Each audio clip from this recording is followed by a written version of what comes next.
Номері 42-ші орта мектебінің 8-ші А сынып оқушысы Жұмабай Жазира.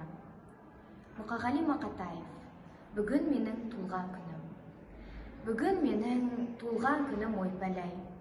Мына адамдар неге жатыр тойламай? Банкет жасап берер едім өзім ақ, Тәңірдің бір жаратпай-ақ қойған-ай. Мына дүние неге жатыр үндемей, алаулатып тойдың шоғын үрлемей. Құшақ-құшақ гүл шоқтарын лақтырып, мынау шапан, мынау атың міндемей. Жақпады ма мына жұртқа әлденем, босқа өмір сүргенім бе әлде мен? Халқым, сенің қасиетіңді білем деп, босқа өмірім өтті бекен әуремен. Айтамын деп, қуанышым мұңымды, басқа арнаға бұрдым бәлде жырымды. Мен бәрібір өзің менен бір болам, өзегіне тепсең дағы ұлымды. Тойланбаса, тойланбасын нетейін, той көрмей-ақ, сый көрмей-ақ өтейін.